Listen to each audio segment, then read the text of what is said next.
Dios es bueno. Y para siempre es su misericordia. Aleluya. Diré yo a Jehová, esperanza mía, mi castillo. Dios mío, en quien confiaré. Si el salmista de no haber confiado en la bondad del Señor hace tiempo que habríamos desfallecido.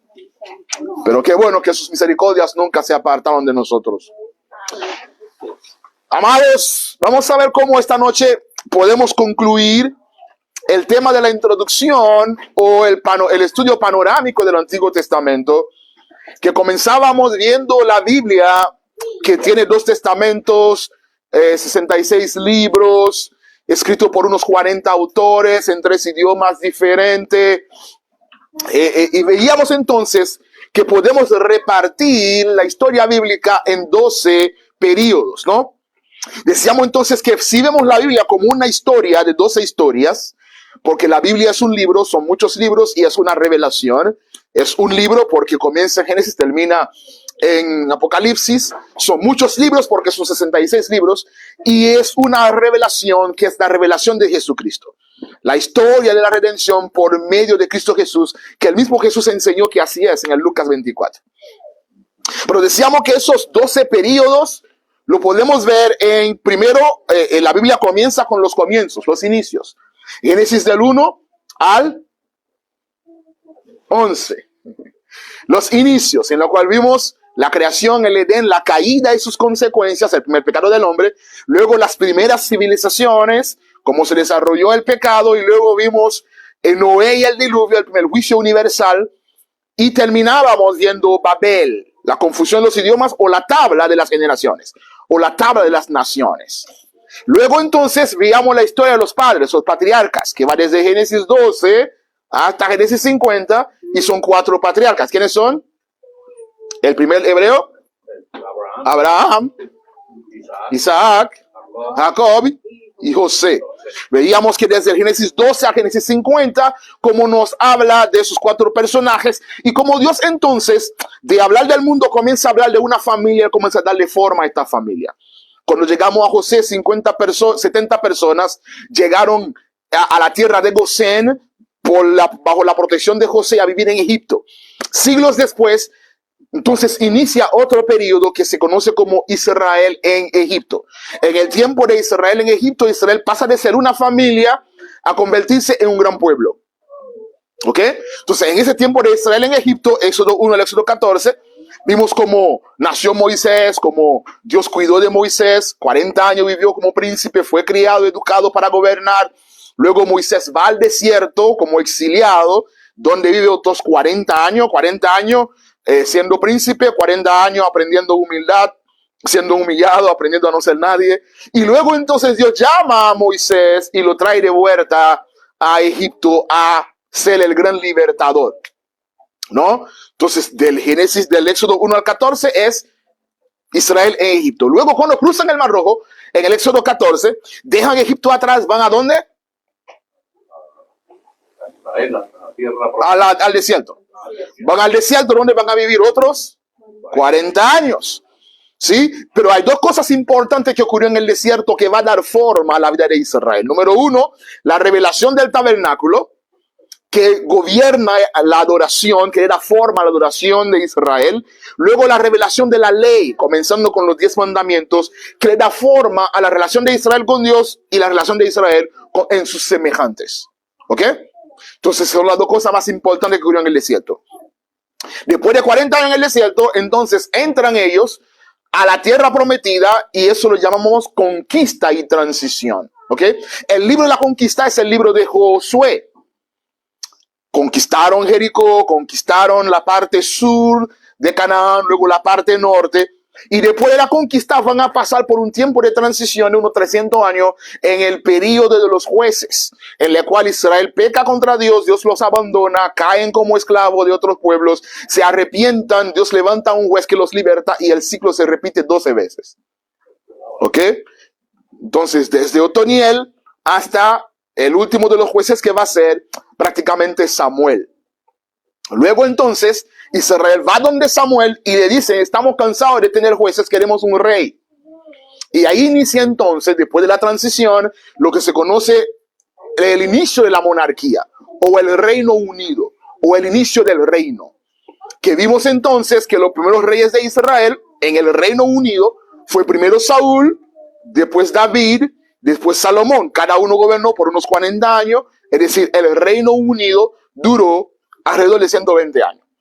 Después de la muerte de Salomón, por el pecado de Salomón, que fue la causa profética que habíamos hablado, ya Dios había profetizado que iba a romper el reino, pero no lo iba a hacer en tiempo de Salomón por amor a David su padre, que Dios extendió la misericordia de David sobre Salomón, pero el hijo de Salomón, Roboam, no disfrutó de esa misericordia, y en tiempo de Roboam, Dios entonces rompe el reino. 10 tribus forman la nación de Israel del norte, cuya capital es Samaria, y 2 tribus forman la nación judía del sur, cuyo capital es Jerusalén, ¿no? Y luego entonces esos 2 países van a coexistir juntos hasta que el norte va a ser invadido por los asirios y el sur va a ser invadido por Nabucodonosor, Babilonia. Es lo que se conoce como las deportaciones. Entonces, con la invasión del norte, 10 tribus de Israel desaparecen hasta hoy. Van a formar lo que es la diáspora judía hasta hoy. Es importante porque tiene un fundamento profético, que van a formar la diáspora judía repartido en toda la tierra conocida y van a comenzar a tener una influencia en el desarrollo de la historia que impresionante. Algún día hablaremos de eso. Pero los 2 tribus que estaban en el sur, Judá y Benjamín, van a ser deportados a Babilonia y conforme a la profecía de Jeremías, 70 años después regresan a la tierra prometida. ¿Ok? Y ahí fue que nos quedamos la última vez y ahí arrancamos para terminar en el día de hoy. Entonces las deportaciones fueron estas, ¿no? Primero teníamos la deportación del reino del norte en el 722, cuando los asirios invadieron y arrasaron con 10 tribus. ¿Ok? Y así se dio inicio a la formación del pueblo de los samaritanos. ¿Quiénes son los samaritanos? Recuerdan que el reino del norte, formado por 10 tribus, tenía su capital que era Samaria. Habían construido un templo en el monte Gerizim, ¿ok? Que es donde ellos adoraban una especie de sincretismo, de mezcla entre el Dios de Israel y las ideas que tenían acerca de ese Dios, que no necesariamente eran 100% sana doctrina, ¿ok? Entonces eran gentiles que querían vivir como judíos y querían adorar al Dios judío. Por eso la discusión de Jesús con la mujer samaritana en Juan capítulo 4 es: ¿dónde está la adoración y quién tiene la razón? ¿Es el monte de ustedes o el monte de nosotros? ¿Se recuerdan? ¿Dónde es la adoración? La mujer le preguntó a Jesús. Y Jesús le dice: ni aquí ni allá. ¿Dónde es la adoración? Adorarán al Padre en espíritu, porque ya no se trata de dónde, sino a quién adoramos. Y para adorar a Dios necesitamos adorarlo en el poder del Espíritu, pero fundamentado sobre el conocimiento de la palabra, para que no adoremos a un Dios que inventamos en la mente.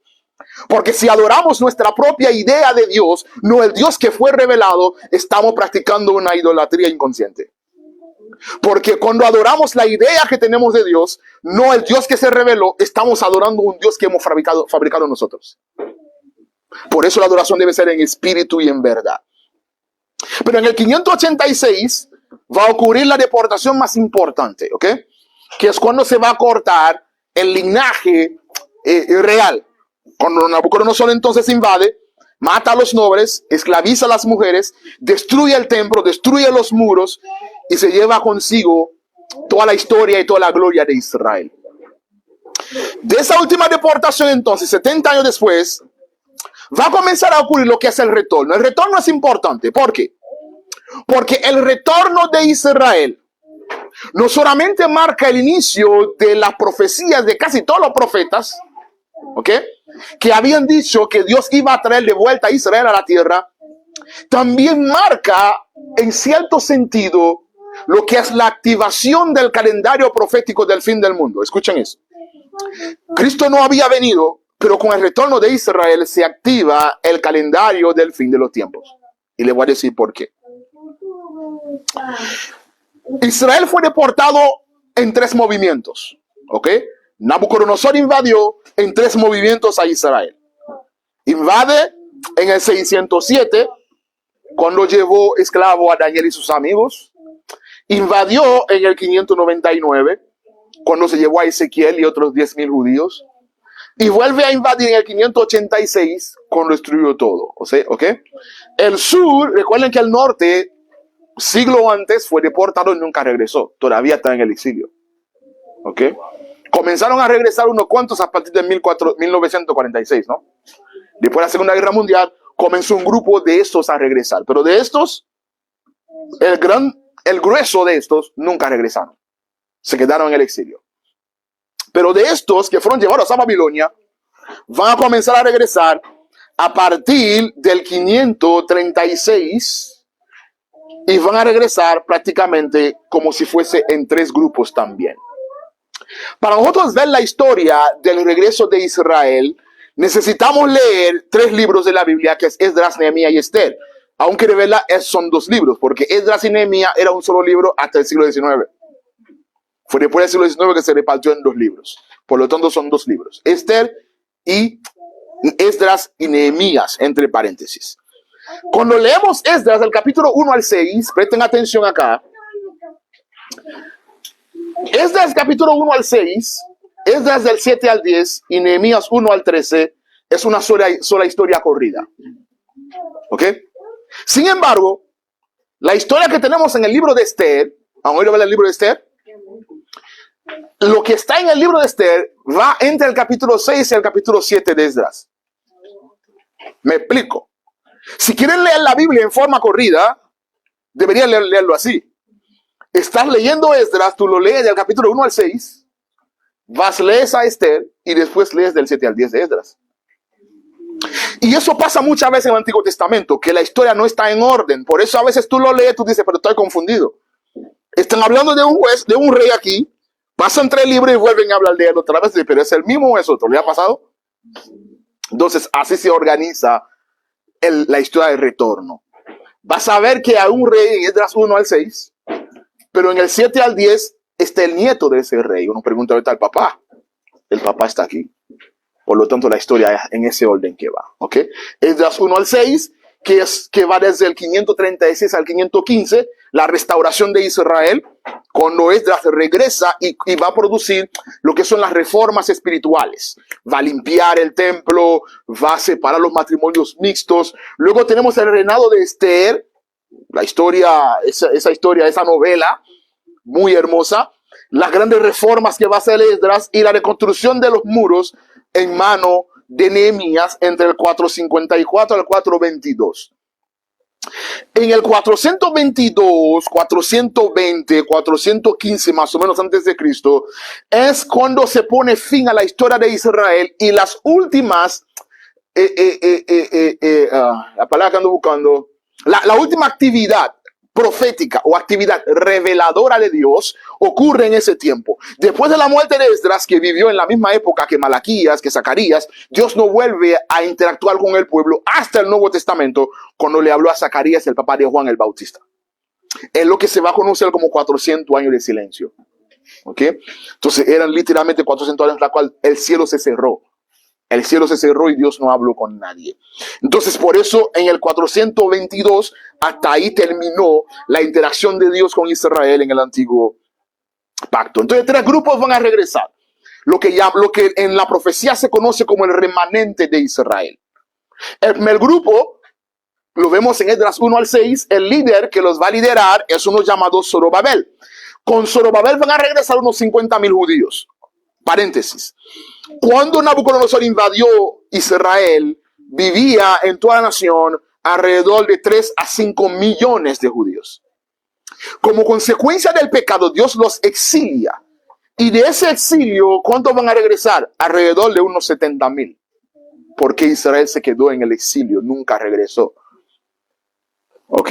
Por eso todavía siguen siendo la diáspora más grande en el mundo. Luego es Esdras 7 a 10.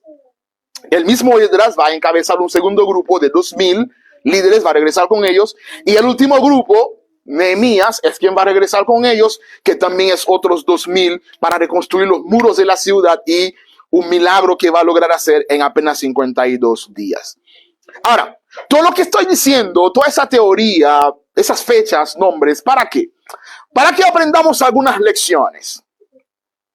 La lección más importante que aprendemos del descalabro, de la desgracia de Israel, es que Dios es fiel a sus palabras. Ahora, cuando decimos que Dios es fiel a sus palabras, siempre estamos pensando en las promesas de bendiciones de Dios. Pero Dios no solamente es fiel a sus palabras en cumplir sus promesas de bendiciones, también Dios es fiel a sus palabras en cumplir sus promesas de juicio cuando ordena juicio. Quisiéramos que Dios fuera fiel solamente bendiciendo. No quisiéramos que Dios fuera fiel juzgando. Pero Dios es fiel también cumpliendo sus promesas de juicio. Cuando Dios promete bendecir, va a bendecir. Cuando Dios promete corregir, porque la palabra dice que el que peca deliberadamente contra Dios, Dios lo va a corregir, Dios va a corregir. Dios promete juzgar el pecado y no puede pasar por alto el pecado. Pero Dios promete restaurar también. Por eso Dios bendijo a Israel mientras caminaron en la ley. Dios permitió que los jueces los invadieran y luego los deportó para sacar la idolatría de su corazón.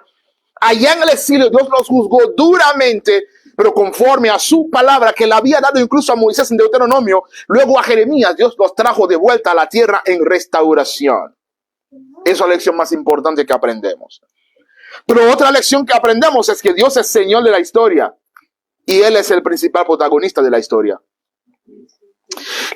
La historia no la escriben los políticos, la historia no la escriben el Partido Republicano, ni el Partido Demócrata, ni los dictadores de nuestros países. No, la historia lo escribe Dios, la historia es su historia. Y por eso Dios hace siempre que conforme a su voluntad y nadie puede tener su mano. Por lo tanto, cuando Dios determina hacer algo, Dios va a usar a quien le da la gana, Dios va a usar a quien le plazca para hacerlo.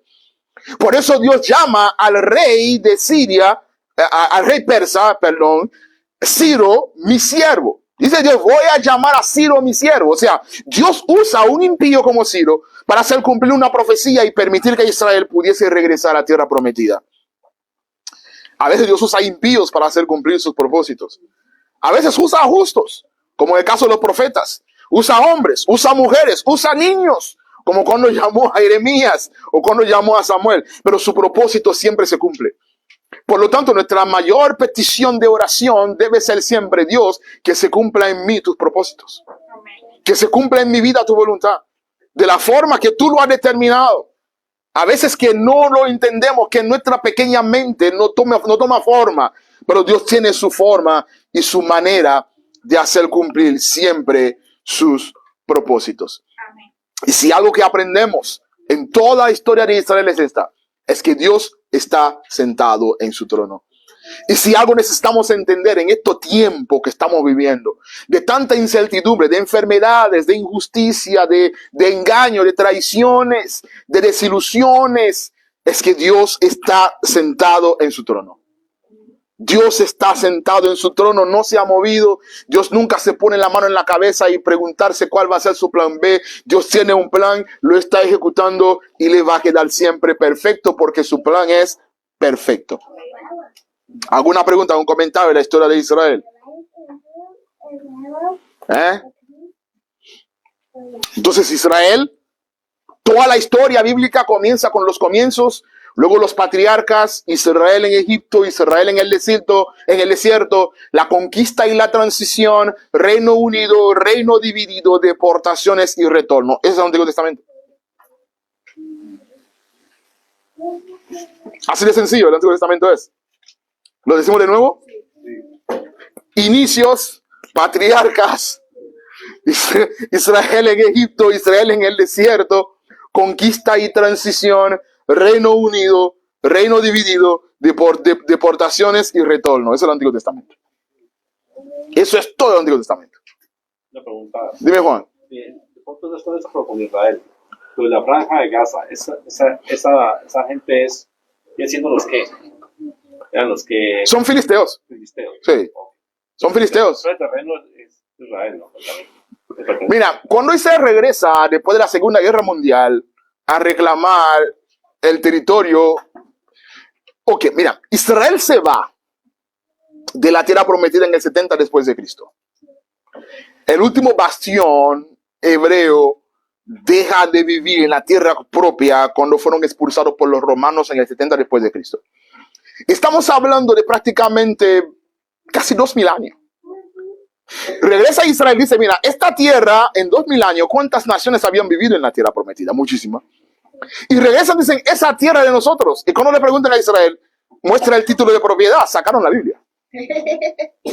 El único título de propiedad, o sea, el único argumento que tiene Israel para decir que esa tierra de nosotros, era la Biblia. Y las Naciones Unidas dijeron que sí, pues está bien, tómalo.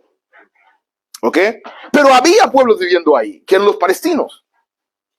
Entonces, imagínate de repente, a veces es complicado, ¿no? Tratar de entender la historia. A menos que descansamos en que Dios sabe lo que está haciendo. ¿Sí? Pero eso es lo que hay. Eso es lo que hay. Y por eso es interesante entender la dinámica de Israel en la historia y sobre todo en la profecía. Porque una de las características de la profecía en su interpretación es la famosa doble cumplimiento de la profecía. ¿Qué es eso? Que la profecía bíblica se cumple y se vuelve a cumplir. ¿Ok? Por ejemplo, sabemos que cuando venga el anticristo, una de las señales por la cual lo reconoceremos va a ser lo que Jesús llama en Mateo 24 el abominador o la famosa abominación desoladora. ¿Qué es esto? Ya ocurrió en la historia, ¿ok? En una de las guerras de Israel con los del este, en ese caso los sirios, en el siglo II antes de Cristo, un rey impío gentil había ocupado Israel y había ocupado el templo. Y cuando ocupó el templo, instaló en el templo adoración a sus dioses paganos e sacrificó un cerdo en el templo, en la cual pidió a los judíos que adoraran a su dios pagano, lo cual llevó a Israel a la guerra, conocido como las guerras macabeas. Eso ocurrió entre 170 y 142 por ahí antes de Cristo. Los judíos ganaron la guerra y ahí purificaron el templo. Ese proceso de purificación del templo es lo que celebran hoy los judíos como la fiesta Hanukkah. Si han vivido cerca de judíos o hebreos, lo han oído celebrar Hanukkah. Sí. Pero ese evento fue la abominación desoladora. Pero dice Jesús que volverá a ocurrir. De la misma forma, de los judíos que fueron deportados en el Antiguo Testamento, que luego retornaron en tiempo de Esdras y Nehemías, es un adelanto o un anticipo a lo que ha de ser el retorno definitivo de Israel a la tierra prometida. E Israel retornará. Desde luego, entonces, esta guerra que vemos allá, hay gente que están sufriendo definitivamente de ambos lados, tanto el lado de Israel como el lado palestina. Personalmente, escojo orar por la gente, orar por los niños que sufren, por las mujeres que sufren, orar que Dios establezca su voluntad, que Dios establezca su reino y que prevalezca la misericordia y el favor de Dios allá en la tierra. Porque la guerra es mala, la guerra nunca es buena y podemos orar siempre para que la voluntad de Dios se haga. Creo que de las guerras que están ocurriendo hoy día con Israel, se ve el cumplimiento de la preparación del camino del anticristo, porque quien único va a ofrecer paz va a ser el anticristo, y luego Israel le va a creer los que están esperando el Mesías. La iglesia siempre ha vivido con la expectativa de que Cristo viene mañana. Desde el siglo I, la iglesia siempre vivía, cada generación de creyentes pensó que iba a ver a Jesús retornar. Ahora, mirando hacia atrás, nos damos cuenta que no podía ser, porque faltaban cosas por cumplir. Pero la forma correcta de vivir la fe cristiana es con la expectativa de que Cristo viene. Amén. Tenemos que vivir con la expectativa de que Cristo viene. Porque Jesús dice, ni los ángeles que están ante el Padre saben el día y la hora. Recuerden que la última pregunta que le hicieron los discípulos a Jesús en Hechos capítulo 1 antes de su ascensión fue: Señor, ¿cuándo es? ¿Cuándo es? Y eso dice, mira, nadie lo sabe, ni los ángeles que están ante el Señor. Por lo tanto, ustedes dejen de estar pensando cuándo es, fájense a trabajar. Recibiréis poder cuando haya venido sobre vosotros el Espíritu Santo y me seréis testigo. Porque Mateo 24 nos da la profecía más certera del retorno de Cristo. Dice Jesús en Mateo 24, es necesario que este evangelio del reino sea predicado a toda criatura para testimonio de ellos. Entonces vendrá el fin. Y la última vez que revisé las estadísticas, hay millones y millones y millones que no saben quién es Jesús. Nunca han oído hablar del evangelio del reino. Y algunos de ellos son vecinos de ustedes. Viven en esta ciudad. Están llegando como refugiados, como exiliados de África, del mundo, de los países que terminan en tan, todos esos países que terminan en tan, Pakistán, Kazajstán, Yazibustán, Uzbekistán, todos esos países que terminan en tan, están llegando. Obviamente, algunos que no. Este domingo voy a predicar acerca de inteligencia espiritual. Y la Biblia nos demanda en Colosenses 1, versículo 9 en adelante, que tú y yo tenemos que crecer en inteligencia espiritual. Lo dice la Biblia, un mandato bíblico, que tú y yo tenemos que crecer en inteligencia espiritual. Porque cuando no tenemos inteligencia espiritual, no sabemos interpretar lo espiritual espiritualmente. Entonces, como nosotros tenemos años orando, Señor, dame las naciones, envíanos a las naciones, pero no tenemos con qué pagar tanto vuelo. ¿Y qué hace Dios? Dios nos trae las naciones. En vez entonces de interpretar lo que Dios está haciendo, por falta de inteligencia espiritual, nos colocamos en el bando que va en contra de la voluntad de Dios, sin darnos cuenta, no es intencional. Dios quiere que ninguno perezca, que todos conozcan la verdad. Y Dios nos ha traído las naciones, señores. No importa si tú eres demócrata o republicano, si tú eres pro inmigración o anti inmigración. Eso es tu problema. Pero la voluntad de Dios es que las naciones conozcan de Cristo. Y como tú no puedes ir a Kazajstán, Dios te lo trae. ¿Para que hagas qué? ¿Para que hagas qué? Para que tú no prediques el evangelio. ¿Cuál es tu trabajo? Pregonar. Porque es necesario que este evangelio del reino sea predicado a toda criatura para testimonio de ellos. Entonces,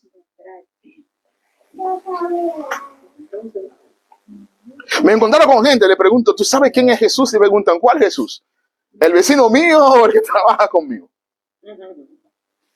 No saben que Jesús murió en la cruz del Calvario por sus pecados. Dime, hermana Ramonito. Eso quería preguntarle, porque cuando uno mira a esas naciones como China, India, tantos millones de personas que no conocen, no saben quién es Jesús, quién es su propia Deidades. yo me pregunto, Señor, pero ¿cuánta gente? ¿Cómo? Queremos quedar donde ellos. Pero Dios lo trae, ¿no? Y que es prohibido predicar allá. Sí. Y también otro punto es toda la ignorancia dentro de la iglesia.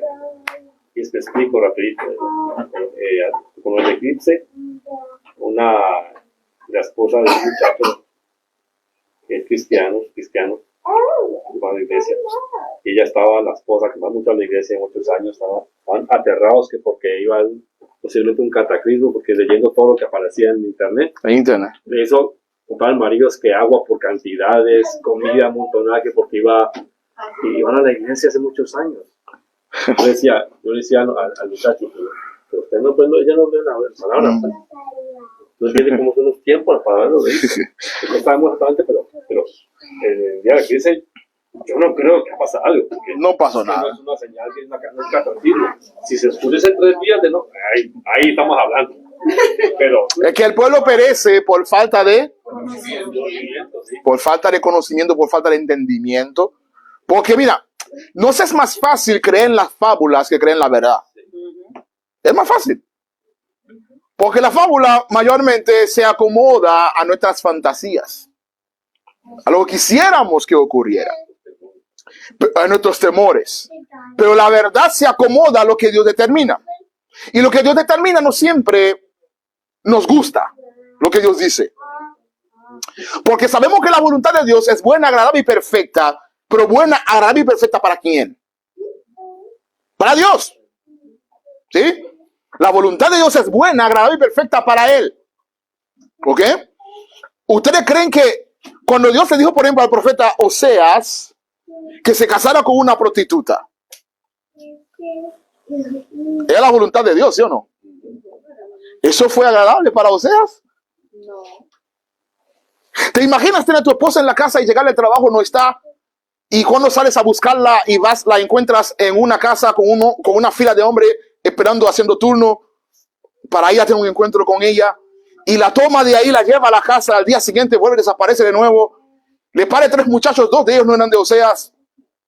Y luego Dios le dice al pueblo, ¿ustedes ven cómo se sienten por él? ¿Cómo se sienten miserables por él? ¿Sienten pena por él?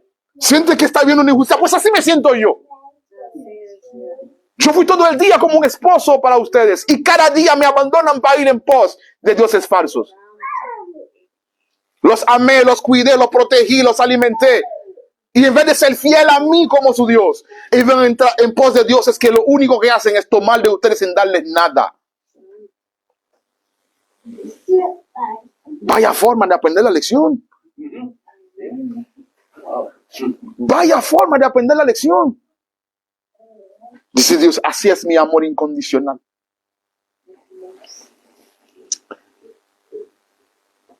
Entremos en la poesía bíblica. Para cerrar, porque quiero cerrar esta noche, porque después de 2 semanas. La poesía bíblica, aunque hay 5 libros llamados libros poéticos, hay poesía en toda la Biblia, ¿ok? Desde Génesis hasta Apocalipsis vas a encontrar un montón. ¿Sabes qué es un montón? Mucho. Ok. Va a encontrar un montón de poesías.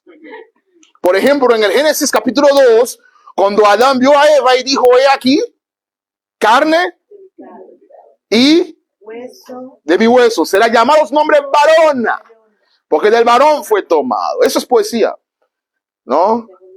Estaba declamando, no estaba escribiendo poesía a favor de Eva, porque la vio hermosa. Se puso contento. Tenemos libros proféticos que son 100% poesía. Ageo es un libro de poesía. Habacuc es una canción. Lamentaciones es una canción. Son poesías.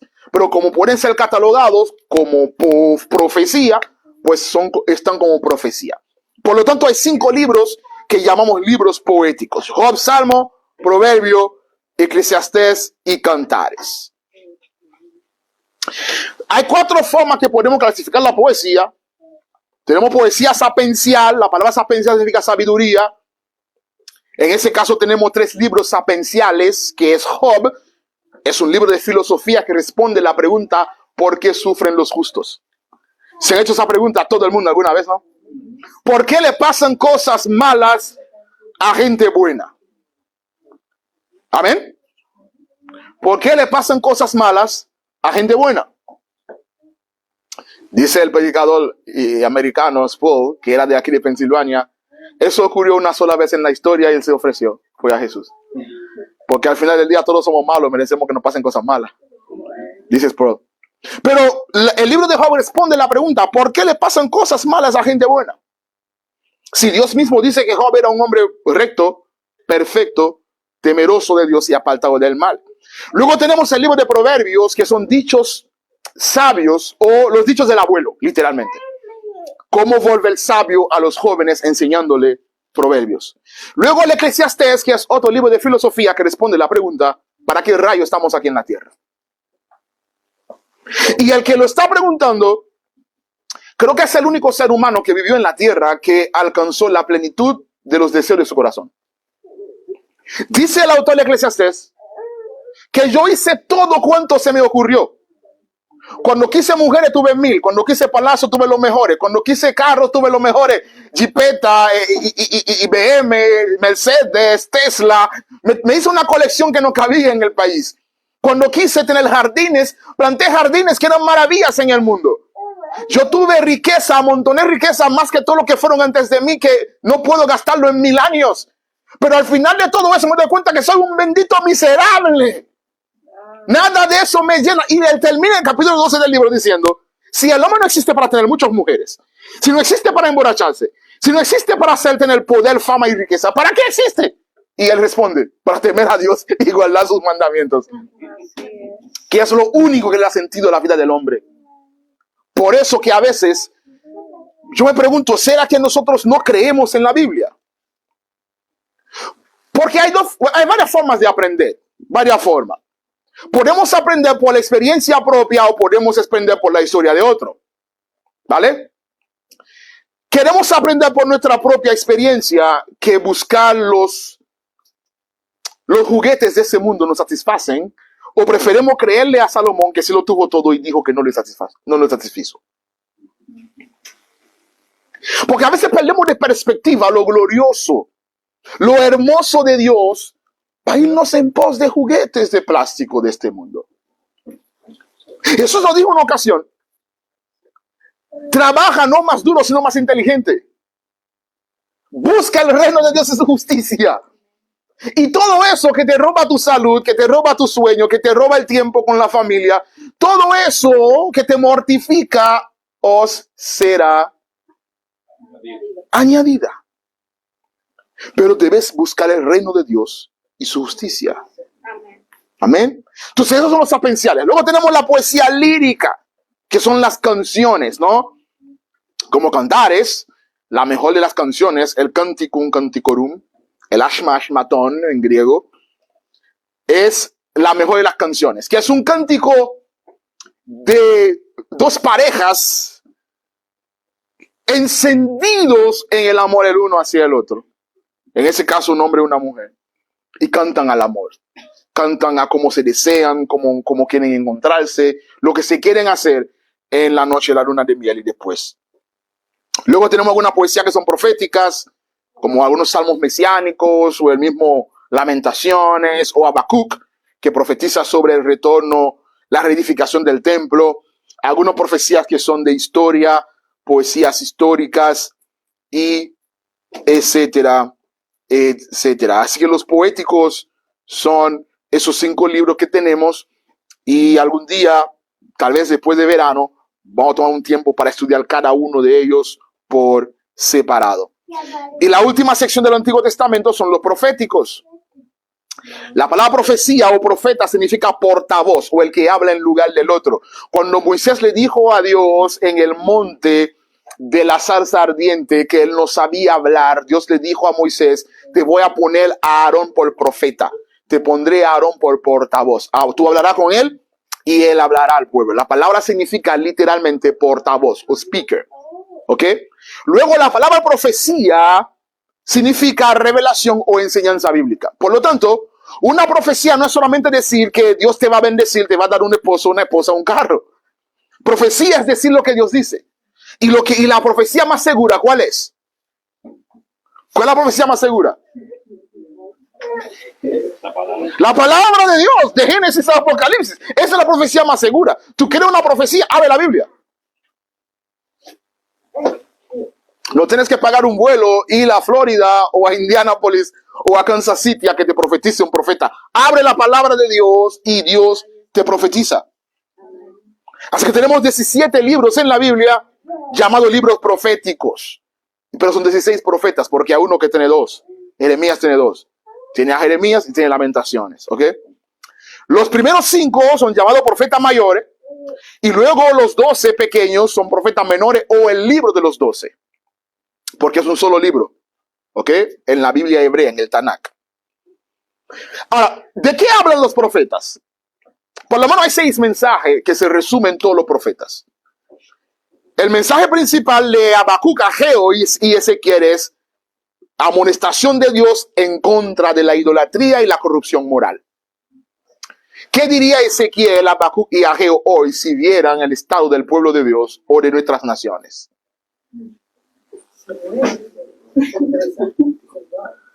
Una generación que le llama bueno a lo malo, malo a lo bueno. Una generación en la cual no existe la verdad, sino que la verdad es percibida ¿Sí? Es verdad que Dios es amor, pero Dios es amor no significa que Dios tiene que validar cualquier cosa que le ponemos la etiqueta de amor. Dios es amor conforme al amor que Dios determina y Dios define y Dios establece. Porque el amor de Dios es un amor justo, puro y santo. Y el amor que Dios bendice, que Dios valida, es un amor que responde a la justicia, la bondad y la santidad de Dios. Cualquier manifestación de amor que sale del parámetro de Dios ya no es amor, es capricho. Luego tenemos a Oseas y Sofonías, que su profecía de que habla, disciplina para el pueblo de Dios. ¿Por qué había que disciplinar al pueblo? Porque la disciplina arranca el corazón, la idolatría, el pecado y la maldad. Y Dios muchas veces nos va a disciplinar a nosotros para arrancar de nuestros corazones la maldad, la idolatría y el pecado. Luego tenemos a Nahum, Amós y Abdías, que son profetas menores, que su mensaje es: Dios va a destruir los enemigos de su pueblo. Me estoy escuchando de nuevo, ¿no? Dios va a destruir a los enemigos de su pueblo. Y esa palabra, señores, debe ser de consuelo para ti y para mí hoy. Si tú necesitas saber qué es lo que Dios hace con los enemigos tuyos, léete a Nahum, léete a Amós, léete a Abdías. Nadie que se levanta contra el pueblo de Dios se va a ir con la mano vacía. Va a recibir lo suyo, porque Dios es un Dios de venganza y Dios no se queda con lo de nadie. A veces nos sentimos superados, nos sentimos atormentados, nos sentimos que estamos perdiendo la guerra. No. Dios está peleando la batalla por ti y por mí. Luego tenemos a Isaías, Jeremías, Oseas, Joel, Jonás, Miqueas, Zacarías y Malaquías, que su mensaje básicamente es sobre la venida del Mesías, en su primera venida. Luego el mismo Isaías, Jeremías, Daniel, Joel y Zacarías, la segunda venida de Cristo. Y Daniel, sobre todo, trata de la restauración de Israel en los asuntos finales. Daniel es el libro de escatología por excelencia del Antiguo Testamento y es un paralelismo en mucho sentido con la escatología del Nuevo Testamento, que es el Apocalipsis. Básicamente es el mensaje que tenemos los profetas, de los 16 profetas o 17 profecías, y eso es básicamente el resumen que les había prometido del panorama del Antiguo Testamento, y a partir de ese panorama entonces comenzar a estudiar algunos temas que estaremos estudiando en lo que va del año y seguir desarrollando y creciendo juntos en verdades, doctrinas, enseñanzas, para ir entonces discipulándonos, aprender para enseñar a otros. ¿Qué les parece?